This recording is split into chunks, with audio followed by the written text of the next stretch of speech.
آله وأصحابه وأزواجه وذريته والتابعين لهم بإحسان إلى يوم الدين ثم إلى أرواح أولياء وشهداء وصالحين ومعامة راشدين وعلماء العاملين ومسيرنا في الدين خصوصا إلى روح مؤلف هذا الكتاب شيخ الإسلام محمد بن أبي زكريا يحيى بن شرف النووي ثم إلى أرواح آبائنا وأمهاتنا وأجدادنا وجداتنا وقرابتنا وذوي الحقوق علينا أجمعين أن الله يغفر لهم ويرحمهم ويؤتي درجاتهم في الجنة ويعين علينا من بركاتهم وأسرارهم وأنوارهم وعلومهم ونفحاتهم في الدين والدنيا والآخرة جلبا لكل خير دافعا لكل شر حاصلا لكل مقصود مانعا لكل بلاء إلى حضرة النبي المصطفى محمد صلى الله عليه وسلم بسر الفاتحة.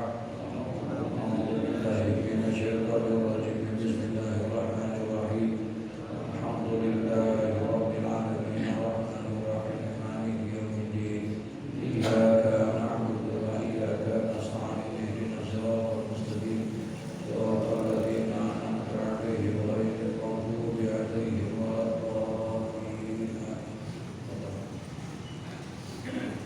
Bismillahirrahmanirrahim. Babun amri bil ma'ruf wa nahy 'anil munkar. Al-hadits salis. Bismillahirrahmanirrahim. An Abil Walid Ubadah bin Samit radhiyallahu anhu qala bay'ana Rasulullah sallallahu alaihi wasallam ala sam'i wa ta'ati bil usri wal yusri wal mansyati wal makrahi wa ala atharatin alaina wa ala alla nunazi'al amra ahlahu illa an taraw kufran bawahan indakum minallahi ta'ala fihi burhanun wa ala an naqula bil haqqi aynama kunna la nakhafu fillahi lawmatan laimin. Muttafaqun alaihi wa Bismillahirrahmanirrahim. Alhamdulillahi rabbil alamin. Wassalatu wassalamu ala asrafil anbiya'i wal mursalin sayyidina wa habibina wa sayyidina wa maulana Muhammadin wa ala alihi wa sahbihi ajma'in. Amma ba'du, qala Allah ta'ala fi kitabihil karim wa huwa asdaqul qailin. Rabbi shrah li sadri wa yassir li amri wahlul 'uqdatam min lisani yafqahu qawli. Rabbi yassir wa la tu'sir, rabbi tammim bil khair, subhanaka la ilma lana illa ma 'allamtana innaka antal alimul hakim. Wa la hawla wa la quwwata illa billahil aliyyil azim. Al-hadits as-sadis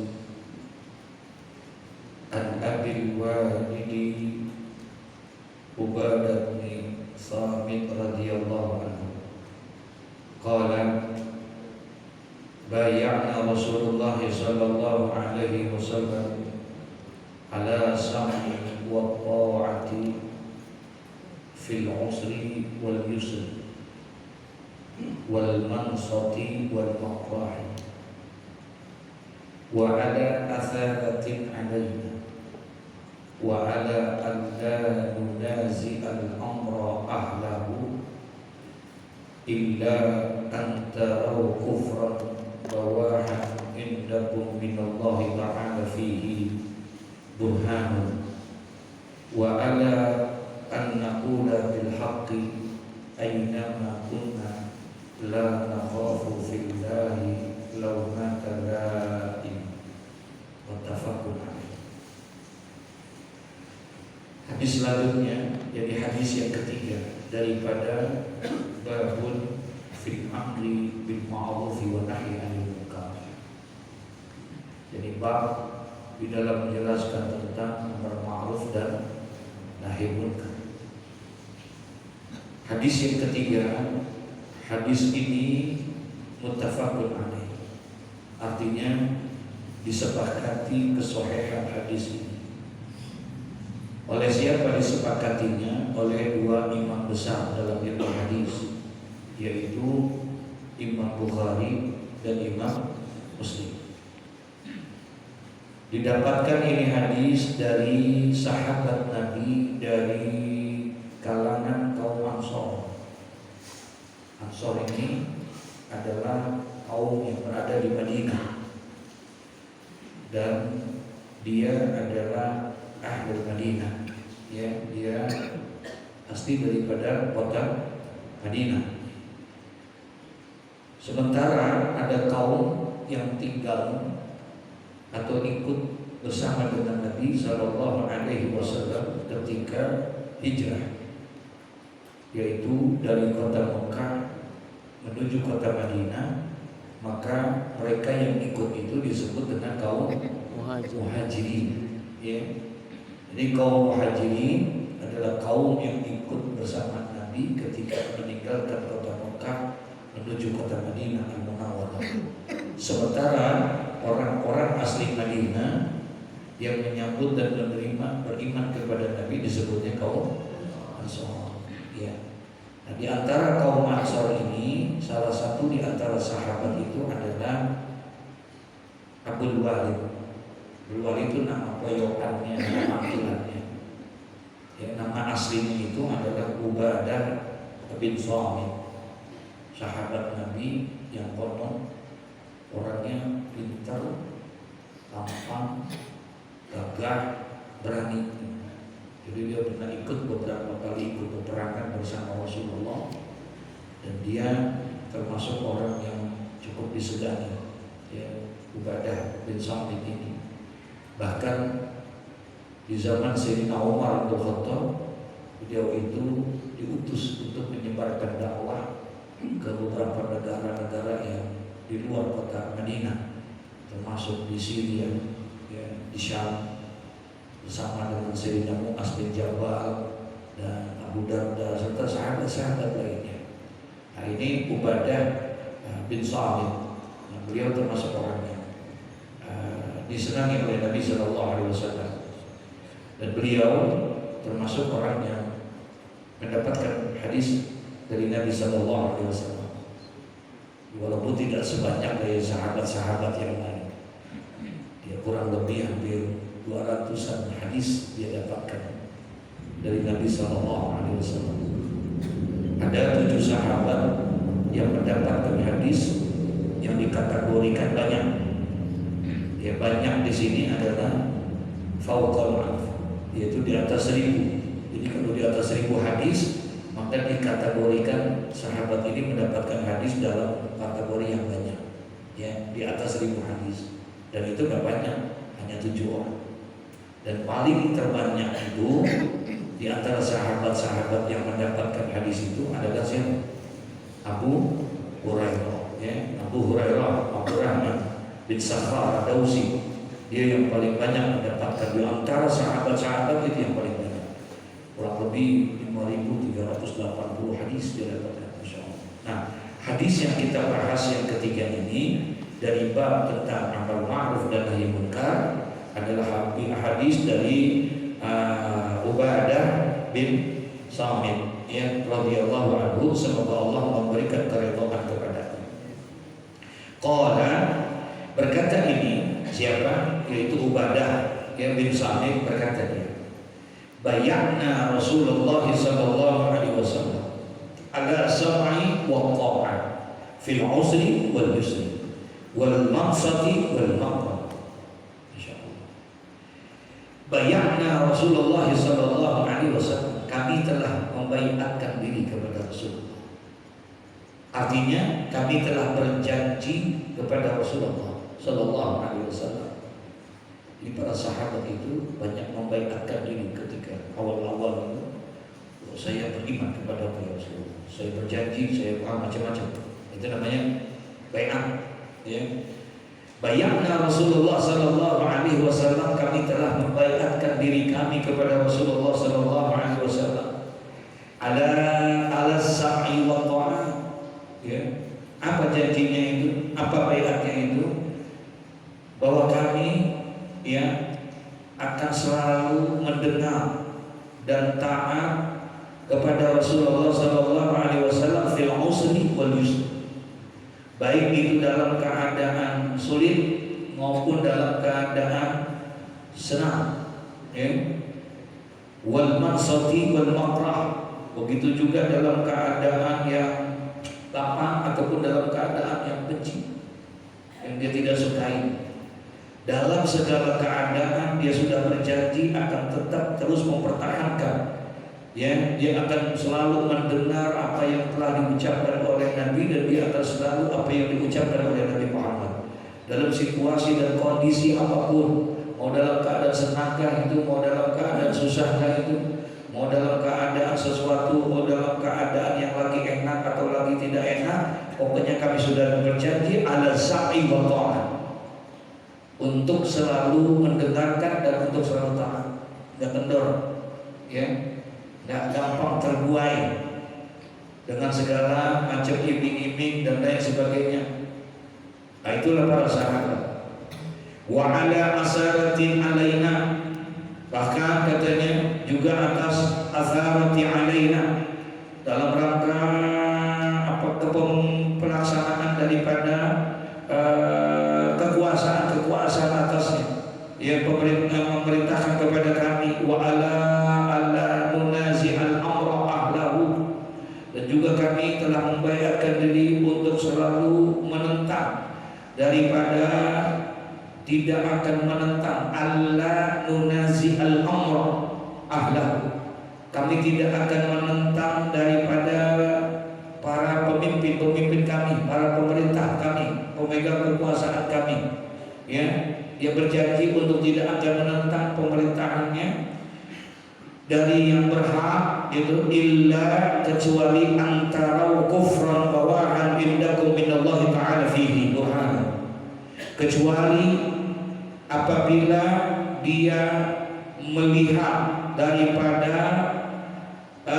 keingkaran, pelanggaran yang dilakukan dengan jelas bertentangan, menentang daripada perintah-perintah Allah. Itu aja. Selama pemerintah itu sah, selama pemerintah itu dilakukan dengan cara yang benar, maka kami tidak akan menentang daripada pemerintahan itu, kecuali apabila dia sudah pemerintah itu menyalahi sebuah keputusan bersama, mengingkari ketentuan dan perintah-perintah Allah Subhanahu wa taala, barulah kami akan tentang itu, ya. Nah, ini banyak dijadikan sebuah dasar bahwa di dalam Islam kita tidak boleh melakukan satu pemberontakan terhadap pemerintahan yang sah. Nggak boleh gitu, ya. Nggak boleh. Kalau itu pemerintahan itu adalah pemerintahan yang sah, maka dalam Islam tidak boleh kita mengadakan sebuah pemberontakan, atau istilahnya apa itu? Kudeta. Ya, kudeta itu tidak boleh. Menurut paham Ahlus Sunnah wal Jamaah, haram kita untuk melakukan kudeta terhadap pemerintah yang sah, kecuali pemerintah itu melakukan pelanggaran yang merugikan dan juga bertentangan dengan hukum-hukum Allah, ya. Tapi selama dia masih sholat, dia masih ibadah, nah itu kita tidak boleh. Kalau ada kezaliman, kalau ada pelanggaran yang dia bukan dengan kudeta, tapi boleh dengan memberikan kritikan, dengan memberikan masukan, dengan memberikan teguran, sekalipun tegurannya itu dalam bentuk yang demo, itu namanya teguran. Kritikan itu diperbolehkan, demo itu diperbolehkan dalam Islam. Bahkan di undang-undang negara boleh nggak? Boleh nggak? Boleh. Mengungkapkan itu boleh. Jadi diperbolehkan untuk hal yang seperti itu, boleh.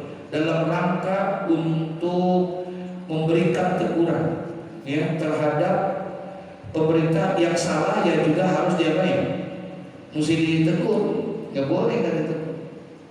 Sebagaimana diajarkan di dalam filosofi ibadah sholat misalnya, ya, betapa kita sudah diajarkan dalam ibadah itu tentang bagaimana cara bertata negara yang baik, bagaimana kita menjadi masyarakat yang baik. Masya Allah.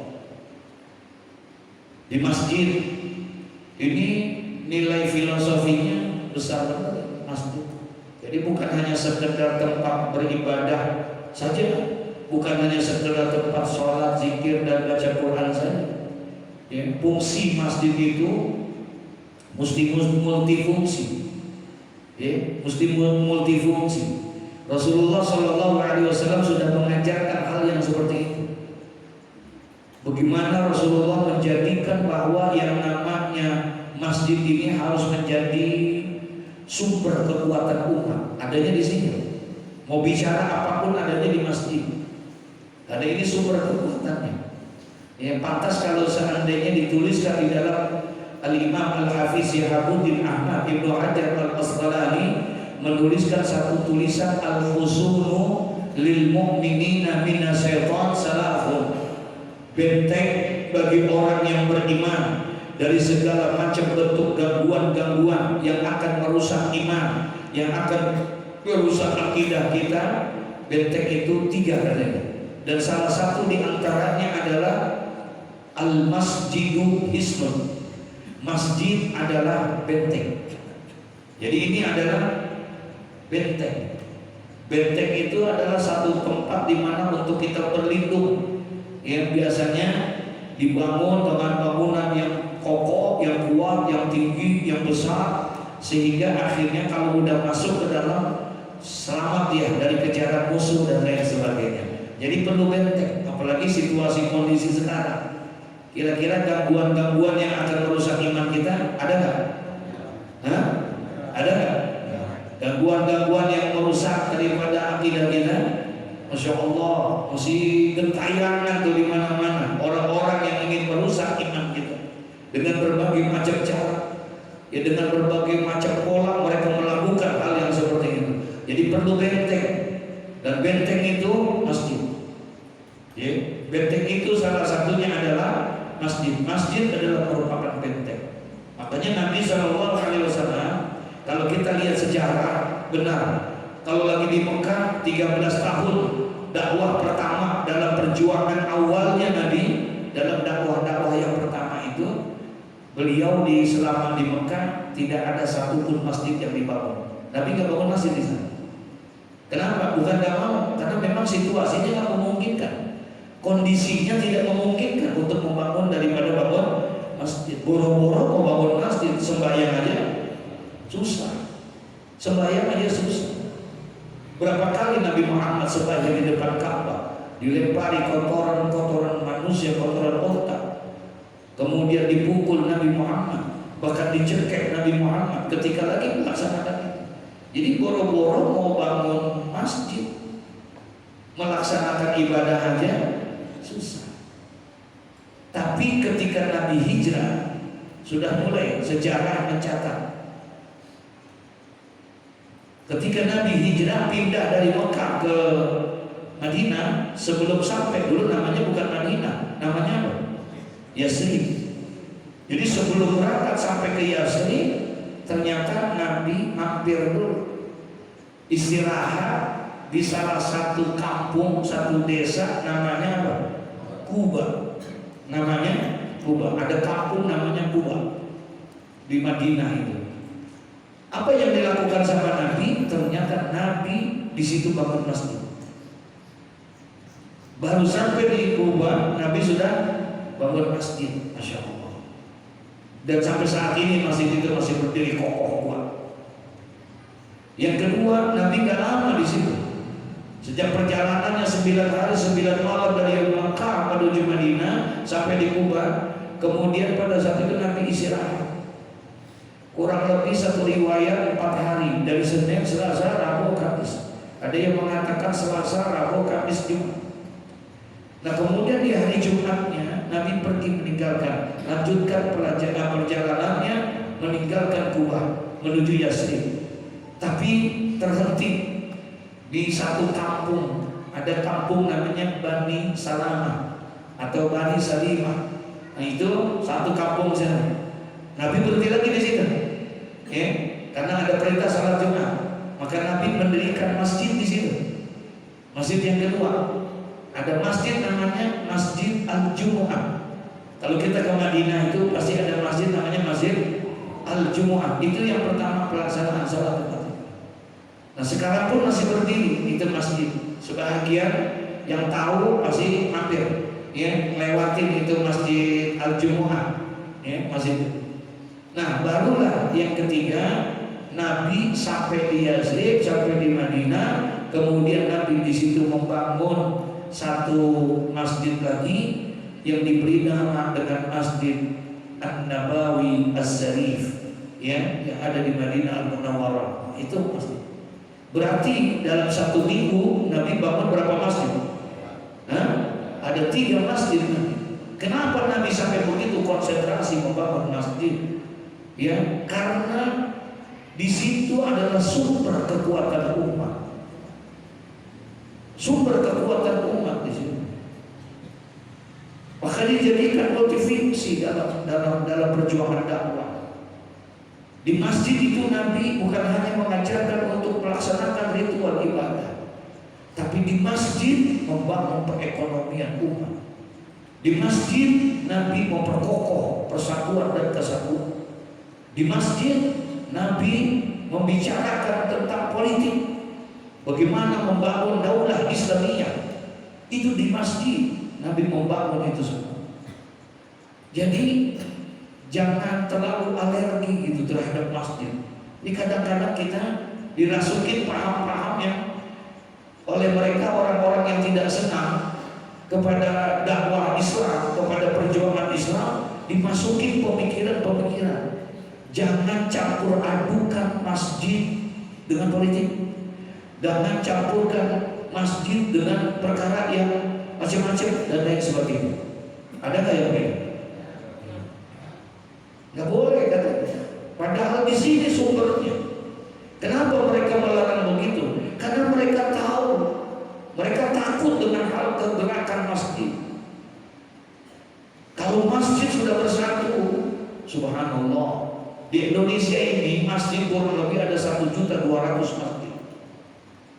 Ada 1.200.000 masjid itu yang terdata. Belum lagi yang tidak terdata. Di Jakarta itu ada kurang lebih 3.960 masjid di Jakarta. Sementara di Jakarta Selatan kurang lebih 400-an masjid. 900 masjid di Jakarta Selatan. Menurut data, saya nggak tahu Istiqomah di data apa enggak. Ya, itu menurut data. Bayangin kalau seandainya masjid ini bisa difungsikan dengan luar biasa, jadi kekuatan luar biasa. Ya, jadi kekuatan luar biasa. Saya selalu memandangkan itu kalau di DMI, pertemuan-pertemuan khusus itu sama ketua DMI Jakarta khususnya, kita akan sampaikan ini kekuatan. Mau bicara apa? Mau bicara ekonomi, di sini tempatnya. Dari sini sumber kekuatan ekonomi bisa kita bangun. Bayangin 900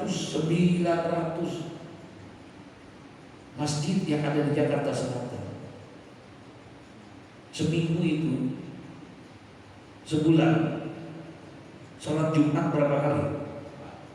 4 kali. Ada nggak yang sembahyang Jumatnya seminggu 2 kali? Bangetan soleh. Sebulan 4 kali. Kalau seandainya yang 900 masjid duduk bersama, ambil sebuah keputusan bersama buat kepentingan bersama. Saya nggak bisa bayangin kalau seandainya mereka bersatu dari 4 Jumat itu, ya, diambil 1 Jumat, 1 Jumat terowolnya itu 1 juta, 1 juta. Ya beli tromolnya 1 juta. Berarti kalau begitu sebulan dapat berapa juta? 900 juta. 900 juta. Banyak? Hah? 900 juta sebulan. Sekarang ini ada 10 kecamatan. 900 juta ini yang pertama di bulan Januari buat kebayaran nama. Berikan itu kepada umat-umat Islam. Maaf, yang taraf ekonominya masih di bawah, belum punya usaha, belum modalin sama mereka. Kasih pedagang apaan ke? Paham nih? Mau usaha dari uang yang 900 juta. Dagang dia. Besok, bulan besok 900 juta gunain lagi buat kebayaran baru, olahraga. Besok bulan yang Maretnya buat mapan dan seterusnya nanti berputar lagi. Cari, maka insya Allah akan berkembang perekonomian. Makin mereka ada usaha semua. Bisa kan? Bisa kan? Sebenarnya jadi masalahnya pengurusnya mau apa enggak? Betul ya? Pengurusnya mau apa enggak? Karena tak terpikir sama mereka. Masya Allah. Padahal luar biasa gerakan. Ngomongin politik ini mana? Makanya kita dilarang, jangan ngomongin politik di masjid, jangan ngomongin ini di masjid. Dajjal tuh yang ngomongin, penjahat gitu. Di sini sumbernya karena mereka takut untuk hal kayak begitu. Bayangin kalau seandainya kekuatan politik bersumber dari masjid, penuh tuh. Yang namanya anggota DPRD dari masjid, penuh anggota dewan di masjid.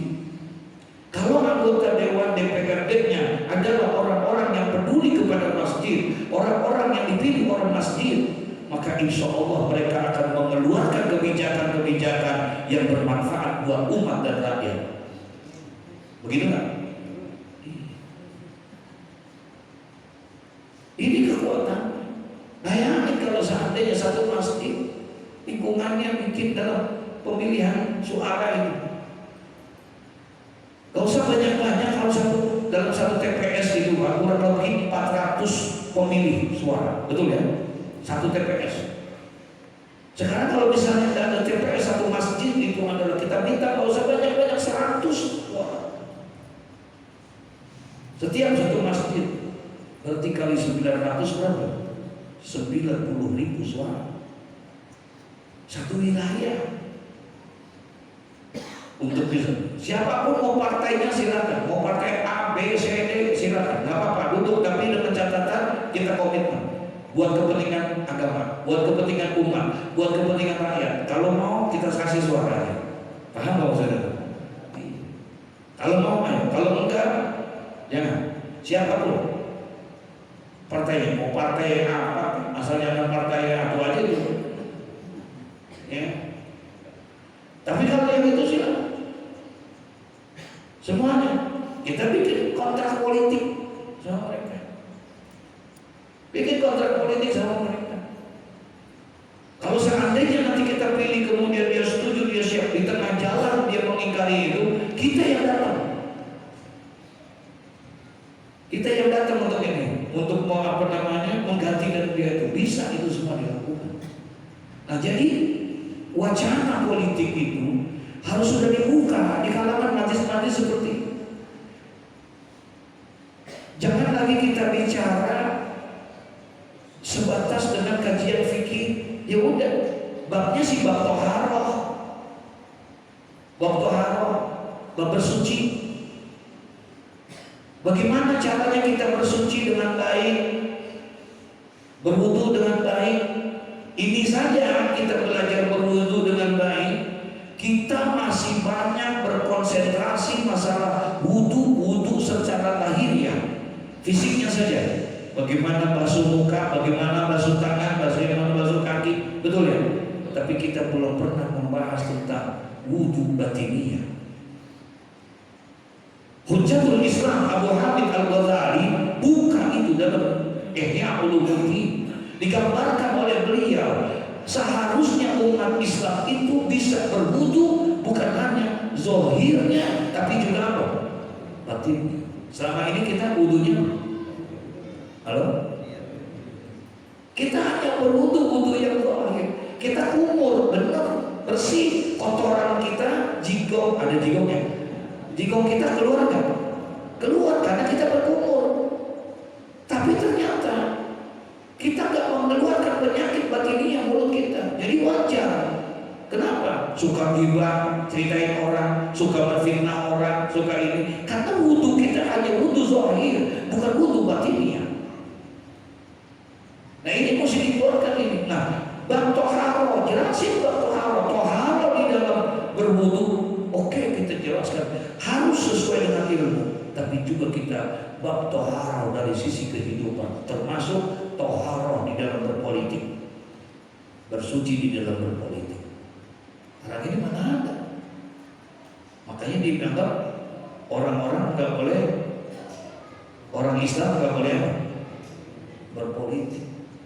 Kiai jangan berpolitik, ulama-ulama berpolitik. Lalu yang berpolitik siapa dong?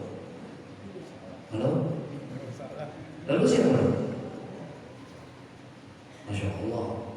Nih kita umat Islam, makanya berusaha mereka dengan berbagai macam cara untuk menghentikan apalagi gerakan subuh. Sekarang ini lagi populernya gerakan subuh gabungan, betul ya? Gerakan subuh gabungan. Gerakan subuh gabungan tingkat kelurahan. Ada nggak? Halo? Saya pernah diundang di Masjid Istiqomah, tapi bukan yang di sini. Itu subuh gabungan waktu itu yang orang sekecamatan apa? Kelurahan. Alhamdulillah, nggak perlu mesti. Padahal satu kelurahan.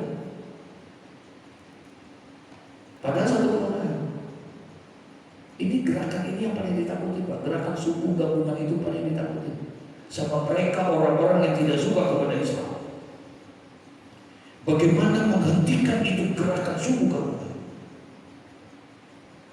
Karena kalau orang Islam sudah melakukan comeback ke masjid, kembali ke masjid dengan gerakan sholat berjamaah, apalagi subuh, maka ini adalah kekuatan yang luar biasa. Ditakuti oleh mereka. Kalau mereka sudah masuk ke masjid, mereka sudah bersatu di dalam masjid, goyang orang-orang yang jahat itu, orang-orang yang berusaha untuk berbuat keadilan di sini, untuk mencurangi rakyat, mengkhianat. Oh, takut mereka kalau itu. Tapi lagi-lagi kita kalah dengan itu. Kita memang kuantitas adalah mayoritas, betul ya? Kalau bicara jumlah kita mayoritas. Tapi kalau bicara kualitas, kita adalah minoritas. Gampang diobok-obok, betul? Gampang diobok-obok. Kita gampang dipermainkan, Masya Allah. Tapi mereka ada. Kalau seandainya mereka lihat ada para pemimpin, kalau memang pemimpin itu, penguasa itu memegang kekuasaan dalam pemerintahan, mereka dipilih secara sah, mereka dipilih secara demokrasi, ya, siapapun dia, kecuali kemudian kita melakukan pemberontakan sama dia, haram hukumnya. Gak boleh kita melakukan pemberontakan terhadap pemerintahan yang apa? Ya, kita tidak boleh. Tapi wa ala alla nunazi al amra ahlahu illa an tarau kufran bawahan indakum minallahi ta'ala fi burhanun. Kecuali kita lihat ada bukti-bukti daripada di pemerintahan mereka, kekuasaan mereka itu banyak aturan-aturan dan kebijakan yang memang melanggar ketentuan-ketentuan Allah Subhanahu wa taala. Paham tuh maksudnya? Tahu-tahu dikeluarkan ada di Pondok Pinang akan dibikin yang namanya lokalisasi pelajaran. Setuju nggak? Halo? Ini diem setuju apa kali ini? Kalau emang setuju saya usulin nih mau wali kota. Setuju nggak? Kalau seandainya memang itu bertentangan nggak dengan aturan agama? Bertentangan. Kalau itu bertentangan, cegah, jangan diam aja. Boleh tuh kita tegur, kita datang. Siapa penentu kebijakannya? Yang pertama didatengin RT. Kenapa RT di sini? Disuruh RW. RW-nya datengin, kenapa RW? Terus gua gak enak sama lurah. Lurahnya datengin, tanya sama camat. Ya bagaimana ya? Saya dapat 20%. Datengin tuh ngomong yang kayak begitu. Gak boleh diem, ini namanya amar ma'ruf nahi munkar. Nah, namanya juga babnya bab apa? Amar ma'ruf nahi munkar. Mesti ada yang begitu. Gak boleh kita diem aja. Gak boleh ini kita namanya diem aja kita. Ya, masya Allah, tenang aja. Ntar ada hadis-hadisnya tuh, masya Allah. Kecuali kita melihat itu boleh kita melakukan satu teguran kepada mereka. Tegur, dengan apa tegurnya? Pertama ya dengan kekuatan, Pak, tolong Bapak. Saya akan pilih Bapak untuk bisa berikan keamanan, kenyamanan di tempat kami. Saya udah kasih musuh loh Pak, supaya Bapak jadi RT. Sekarang Bapak udah jadi RT, kenapa Bapak gak mau aspirasi kami? Rakyat ini kan karena mayoritas Islam, masa iya di tempat ini harus ada yang kayak begitu? Jangan itu dong Pak. Tempat judi aja Pak kalau bisa. Oh itu Pak RT mohon yang begitu. Beranilah kita ngomong begitu. Pasti kekuatan kita. Ternyata gak mampu juga. Ya udah ngomong dah. Ilham yastati bi lisani, dengan lisan kita. Lisan gak ngomong juga. Ya udah paling dengan apa? Hati. Tapi katanya kemarin kalau dengan hati berarti ada aful. Wadzalika ad'aful iman. Berarti orang itu adalah lemah iman. Lemah iman. Semua kita kalau dibilang iman lu lemah amat sih, marah enggak? Hah?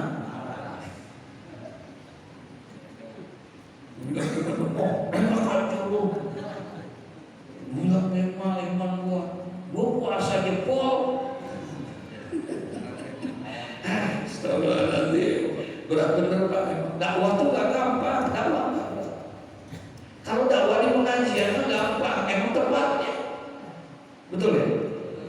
Kalau yang namanya dakwah di masjid, di musola, itu mah gampang. Emang tempatnya.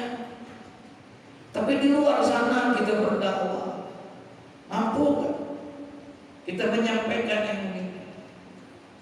Tuh saudara-saudara kita, maaf, saudara-saudara kita, anak-anak kita, yang dari ujung kakinya sampai ujung lehernya tato semuanya.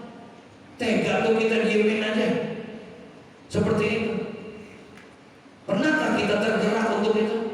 Pernahkah kita untuk memberikan perhatian sama mereka? Nggak jujur nih, pernahkah kita? Paling kita, ya itu anak begitu amat ya. Ya, calon neraka.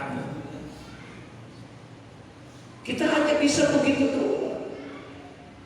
Bimbing mereka. Orang udah dipikir jurang, jangan dijorokin. Kalau dijorokin, jatuh dia, tapi tarik pelan-pelan. Kita lagi berusaha nih. Besok insya Allah tanggal 18 Desember saya akan buka yang namanya penghapusan tato. Kita lagi mau berusaha. Dulu kita udah coba. Ketika kita coba penghapusan tato, Bapak Ibu kalau melihat, ya Allah nangis kita. Berapa banyak ibu-ibu yang tatoannya banyak, nangis mereka.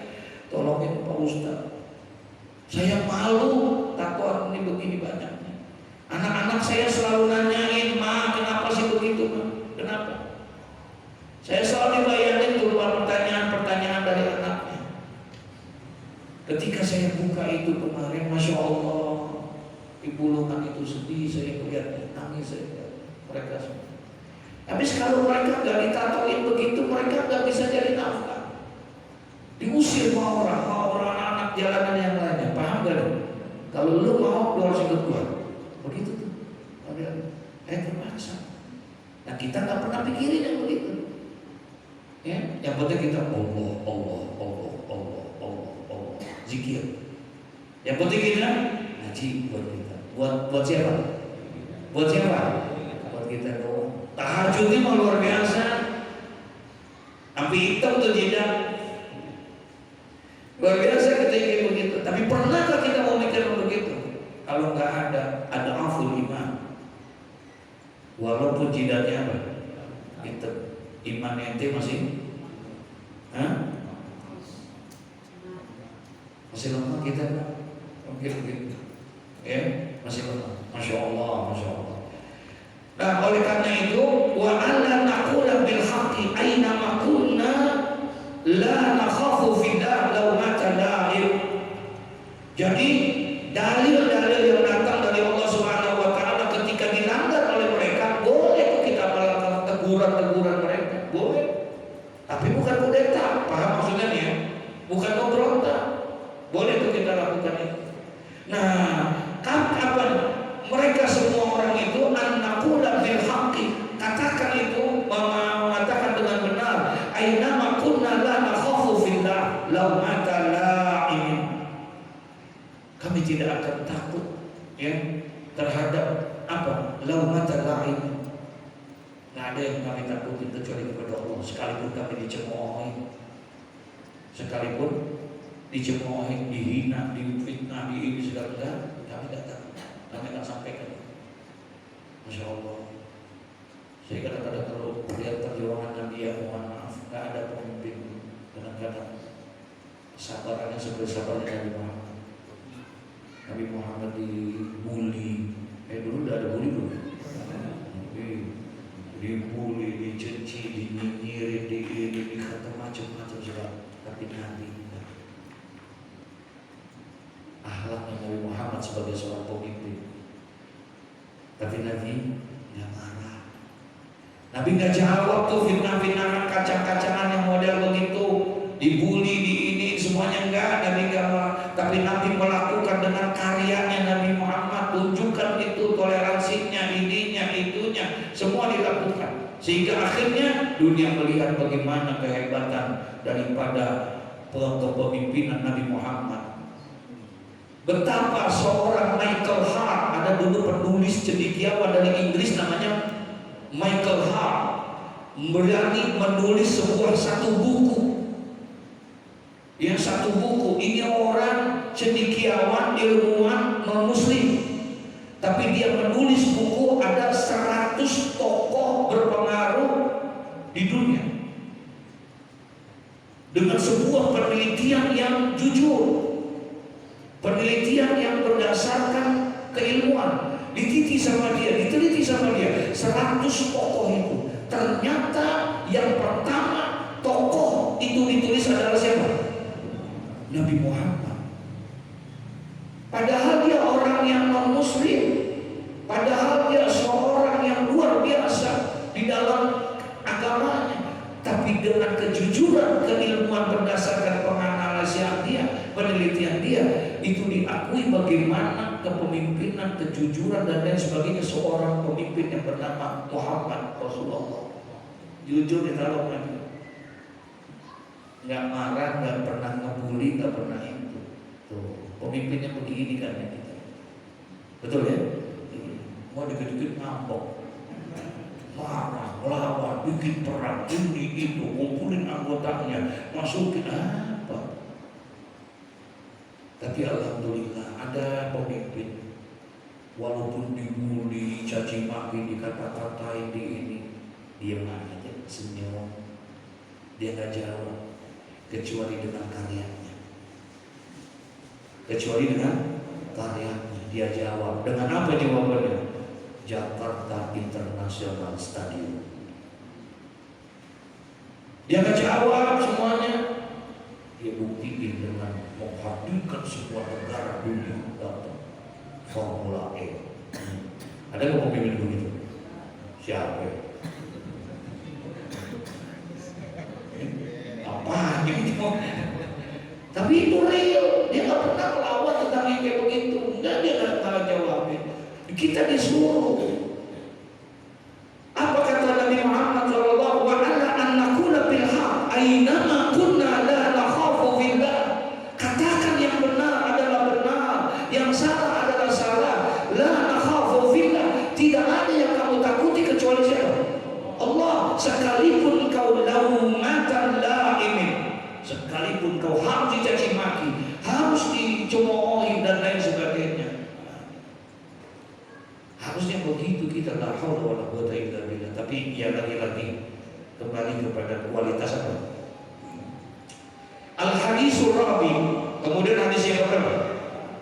An Nu'man bin Bashir radhiyallahu anhu an Nabi sallallahu alaihi wasallam. Qala, berkata dia, Nabi sallallahu alaihi wasallam, masalul qa'imi fi hududillah wal waqi'i fiha. Masalul qa'imi, perumpamaan ya daripada suatu kaum fi hududillah, di dalam menegakkan apa namanya? Hukum-hukum Allah, di dalam melaksanakan hukum-hukum Allah, wal waqi'i fiha, dan orang-orang yang tidak melaksanakan hukum-hukum Allah. Perumpamaan antara satu komunitas, satu masyarakat yang dimana di dalamnya ada orang-orang yang menjalankan dan menegakkan, melaksanakan hukum-hukum Allah, tapi di dalamnya juga ada orang-orang yang tidak menjalankan. Itu kan memang sudah hukum alam. Ada yang jalan, ada yang baik, ada yang jelek. Biasa itu. Nah, sekarang perumpamaan suatu masyarakat, suatu kaum yang di dalamnya ada orang-orang yang fi hududillah, orang yang menjalankan ketentuan Allah, dia tegakkan itu ajaran Allah. Tapi juga di dalamnya ada orang-orang yang wal waqi'i fiha, ada orang yang terjerumus di dalamnya. Perumpamaannya kayak apa? Kama sali kaumin, itu seperti suatu kaum istahamu ala safinati. Masya Allah. Ini gambaran dari Rasulullah. Seperti orang yang sedang membagi-bagikan apa tempat ala safinah. Safinah itu apa? Perahu. Ada kitab namanya Safinatul ya, perahu keselamatan. Perumpamaan suatu kaum, satu masyarakat yang di dalamnya ada yang menjalankan perintah Allah, ada yang tidak menjalankan perintah Allah. Itu diumpamakan seperti kamasali qaumin istahamu ala safinati, seperti orang yang berada di dalam suatu tempat yang bernama perahu. Fasara ba'duhum a'laha wa ba'duhum asfalaha. Ini perahu ada besar. Biasanya ada yang di atas, ada yang di bawah. Betul ya? Kalau perahu apa namanya itu? Pesiar. Kalau ferry kan? Itu perahu-perahu besar begitu, biasanya ada yang di bawah juga ada yang di atas. Baik itu lantai 1, lantai 2, lantai 3, kan begitu tuh, ya. Nah, itu diperumpamakan kayak begitu, ada yang di bawah, ada yang di atas. Nah, kemudian katanya, fakana allazina fi asfaliha, maka adalah orang-orang yang ada di bawah, di bagian apa? Bawah. Apa namanya? Basement. Deck ya? Kalau basement mall. Di bagian bawah.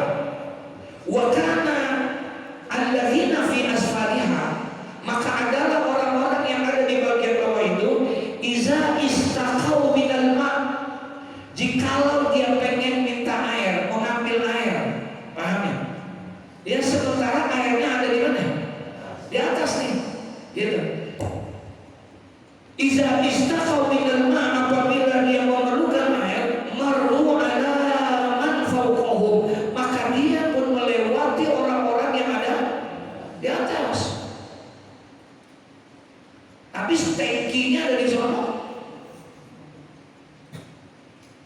Tankinya ada di sana. Jadi mau nggak mau dia naik ke atas, lewatin ada orang, naik ke atas. Dia tiap naik ke atas, mau nggak mau. Fakolu, sebahagian di antara mereka ada yang ngomong. Apa katanya? Lau anna kharaqna min nasibina kharqan wa lam nu'zi man fawqana. Ya, Masya Allah. Begini aja roman-romannya kita kalau ngambil air ke atas terus capek nih, naik turun nggak enak. Bagaimana kalau seandainya kita lobangin aja yang di bawah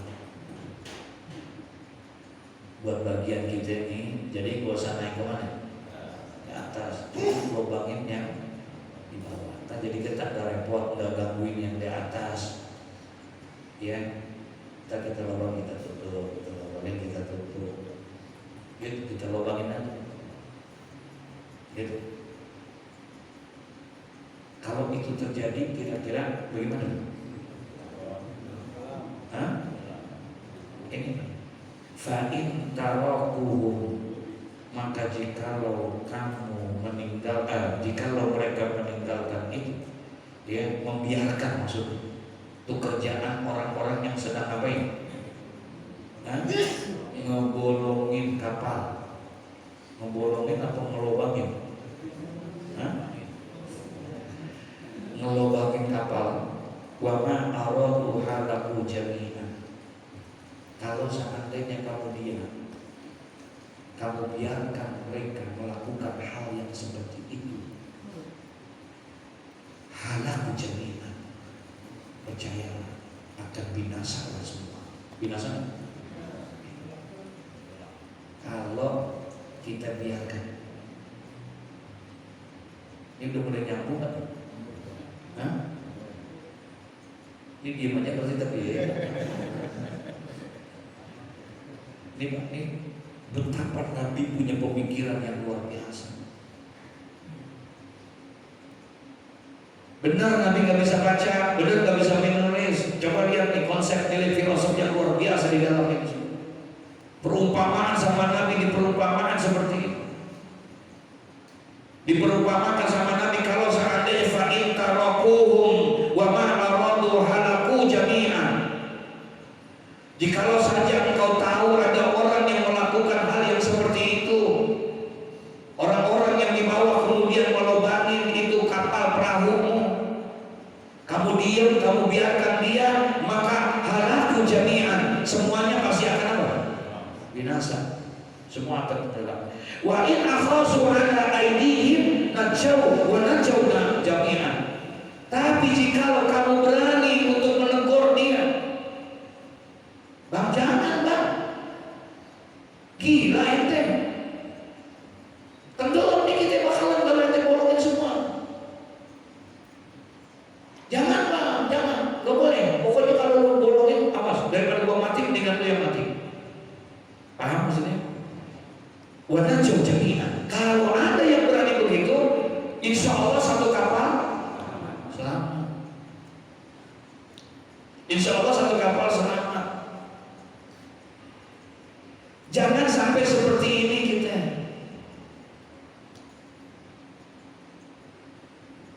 Apa nih maksud gambaran Nabi Sallallahu Alaihi Wasallam? Ulama memberikan isyarat. Ulama Al-Jabiyah tapi nggak usah dibahas ini. Apa kata beliau? Itu yang namanya safinah. Yang namanya safinah. Tadi apa namanya? Perahu. Apa maksudnya perahu? Al-Islam. Perahu itu maknanya Al-Islam. Lalu penumpang yang tingkat 1, 2, 3 yang bawah, yang di atas itu adalah apa? Umat Islam. Umat Islam. Nah, ketika umat Islam melihat ada orang yang melakukan itu, kan dalam umat Islam, umat ini kan ada yang baik, ada nggak? Yang jalanin ibadah, yang sembahyang ada, yang kagak sembahyang ada nggak? Banyakan yang mana? Banyakan yang sembahyang, insya. Islam itu kan begitu. Ada yang di atas juga ada yang di bawah. Ada yang ibadahnya rajin, ada yang malas. Nah kebetulan yang di bawah ada orang-orang yang apa? Yang malas, yang kagak mau sembahyang, yang kagak mau ngaji, yang mau segala macam, capek kok ke atas. Daripada gua capek, mending gua ambil hukum di sini aja dah. Gua apain? Gua bolongin. Dibolongin, nah itu Islam. Sedikit demi sedikit. Dibolongin pendidikannya, dibolongin kebudayaannya, dibolongin sosialnya, dibolongin politiknya, dibolongin hukumnya, dibolongin berarti. Sehingga akhirnya bolong, semakin banyak bolong semakin tenggelam batu. Kalau seandainya kita diam, maka akan apa? Binasa. Disinilah maksudnya diperlukannya adanya amar ma'ruf. Paham maksudnya? Jangan kita diam aja, Pak. Ntar kalau diam aja tenggelam, Islam habis. Kalau kita diam aja nggak ada yang menyuarakan itu, maka nanti akan tenggelam ini. Nggak ada jaminan Islam akan kekal di Kebayoran. Ada nggak? Nggak ada jaminan, tidak ada satu hadis pun. Ini hampir 7.000 nih hadis dalam kitab ini. Tidak ada satu hadis pun di dalam kitab ini yang memberikan jaminan bahwa Islam akan kekal di Indonesia. Ada nggak? Ada nggak ayat Al-Quran yang mengatakan Islam akan kekal di Jakarta? Bisa hilang Islam ini kalau seandainya orang-orang yang melobangi kapal itu diam. Kita tahu kita diam. Kalau seandainya kita diam semua, yang penting gua aman, biarin orang lain. Padahal kita semua berada di dalam satu perahu yang sama. Ini yang mau lobangin banyak kan? Halo?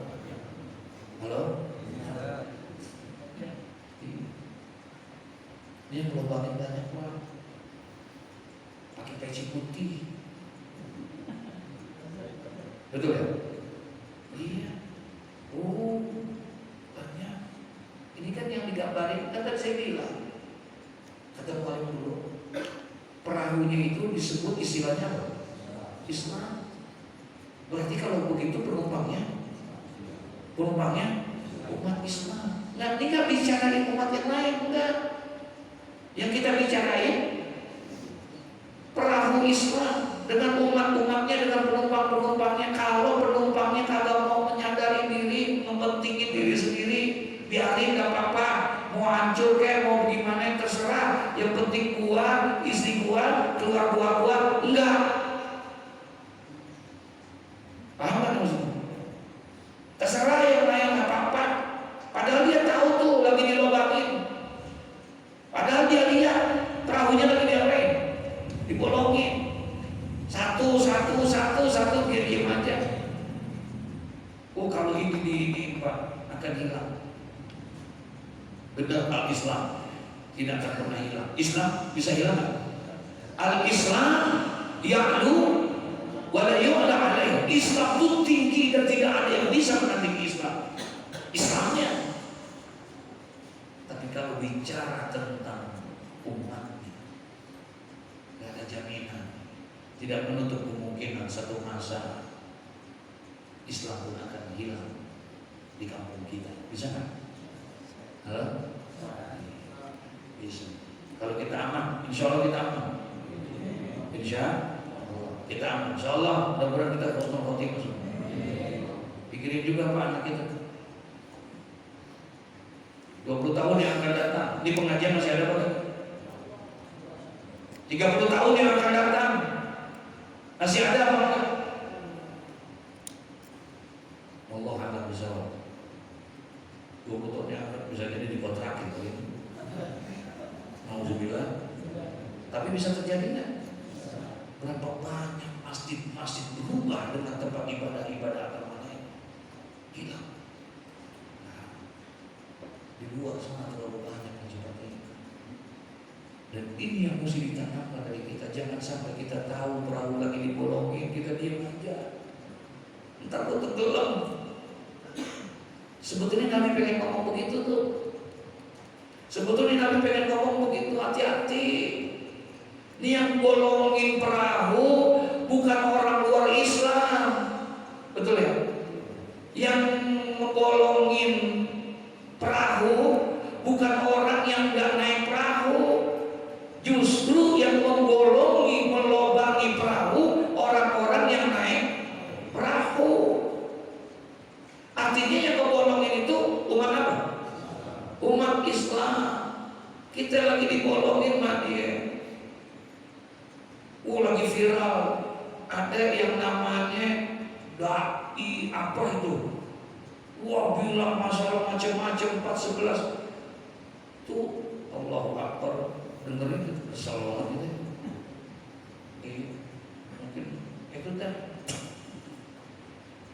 banyakan yang haram mulai dalam perutnya. Jadi kayak begini. Ya, emang kalau kita lihat hal yang kayak begini, ini amar ma'ruf nahi munkar. Jadi mau nggak mau ngomongnya rada-rada keras dikit. Sebenarnya kalau kita ngomong di luar kayak begini, kira-kira bagaimana nih? Halo? Tapi mesti disampaikan. Kita nggak boleh diem. Ntar tenggelam kita. Di perahu mesti dijagain. Jangan sampai perahu ini tenggelam. Kalau udah tenggelam, itu kan dibilangin di sini. Apa katanya? Fa in tawakuhum wa ma aradu halaku jami'an. Kalau seandainya kalian lihat itu, tapi kalian diam saja, halaku jami'an. Kalian akan apa semua? Kalian akan binasa semua. Tapi insya Allah kata Nabi, fa in akhazu ala aidihim. Kalau kamu dengan pegang dengan tanganmu, dengan kekuasaanmu, kamu cegah itu, najau wa najau jami'an. Selamat, maka selamatlah semuanya. Insya Allah enggak akan tenggelam sebagaimana tenggelamnya Titanic. Dulu ada kapal namanya, ada nggak? Itu kapal bagus, mewah, megah nggak? Besar nggak? Itu Islam. Itu Islam. Kenapa dia bisa tenggelam? Bocor. Bagusnya bocornya bukan yang kebocorin, karena kebentur daripada apa namanya? Karang-karang es bocor. Untung tuh dia selamat. Bukan orang-orang yang nyebabinnya. Tapi sekarang ini yang membocorin, yang membolongin penumpangnya, Pak. Penumpangnya nih yang numpangin. Ini mohon maaf nih, sadar atau tidak sadar, terjadi nggak? Terjadi nggak? Ini terjadi. Udah dibolongin perahu Islam di rumah kita. Udah dibolongin, kita lupa menyadari itu. Di rumah kita bolongin pelan-pelan. Dengan apa? Ini. Udah dibolongin nih. Anak-anak kita begini, betul? Ini gara-gara ginian, tuh anak warga Islam. Jangan lagi anak kita, anak kiai, anak ustaz, anak mu'alim, semua sedih Pak kita kalau kayak begini. Ini secara tidak langsung lagi diapain? Lagi dibolongin kita. Berapa banyak anak-anak kita sudah tidak lagi membaca Al-Quran. Dia asik dengan ini, dia asik dengan ini. Ternyata bukan anaknya, bukan anaknya doang. Ternyata, bapaknya juga diberi. Sekarang kita tidak lagi yang namanya bangun tidur minum air putih, enggak. Sekarang bangun tidur yang kita lihat status, kita lihat handphone, betul ya? Bukan kita sih, antum kali. Saya singgah. Tapi itu yang terjadi, kita dibolongin Pak. Demi Allah kita dibolongin tanpa kita sadari. Perahu kecil kita, perahu keluarga kita gak pernah marah. Istri kita gak sembahyang, istri kita gak ngaji, anak kita gak sembahyang, anak kita gak ngaji. Itu sama aja lagi diapain? Lagi dibolongin. Pengen ngancurin Islam gampang di rumah tangga. Apa? Tinggalkan itu sholat. Kalau sholat sudah ditinggalin, lama-lama bakalan apa? Runtuh udah.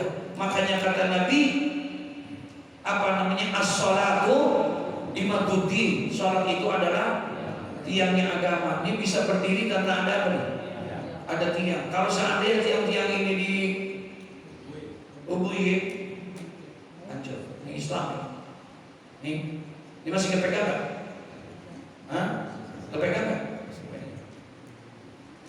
Ada 5. Kalau seandainya ini dengan 5 jari ini adalah rukun Islam, ya, masih pegang kokoh. Kalau 5-5-nya kita pegang. Tapi coba lepasin satu. Haji, masih kepegang nggak? Masih kepegang nggak? Lepasin. Lepasin lagi. Zakat, masih kepegang nggak? Masih kepegang nggak? Lepasin lagi. Puasa, kepegang nggak? Kepegang nggak? Pegang. Coba lepasin lagi. Apa?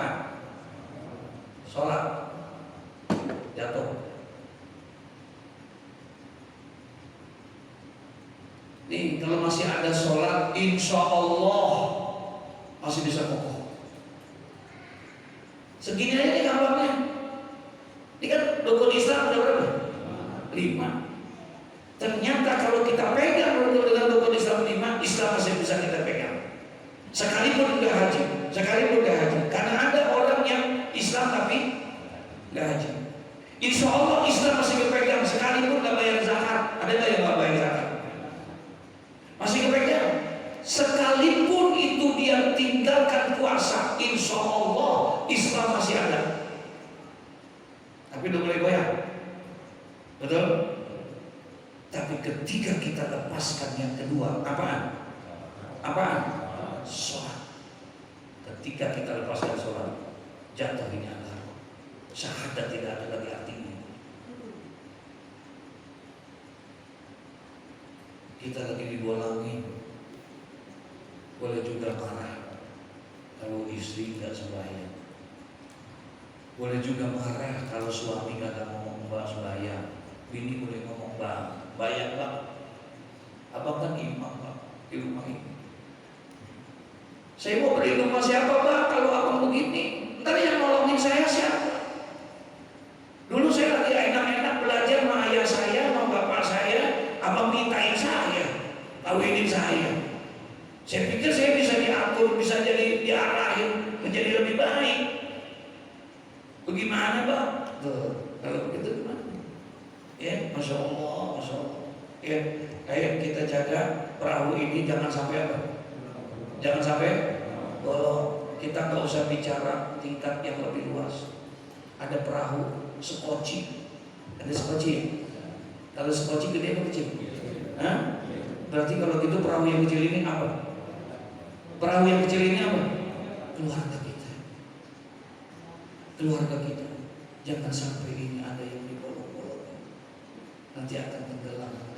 Kalau keluarga satu semuanya hancur, bolong, tenggelam, maka akhirnya semuanya akan tenggelam. Ibda binafsi. Mulainya dari mana? Dari keluarga kita. Insya Al-Fatihah. Iya kan? Surah Al-Fatihah an'amta 'alaihim ghairil maghdubi 'alaihim waladdallin. Bismillahirrahmanirrahim. Assalamualaikum.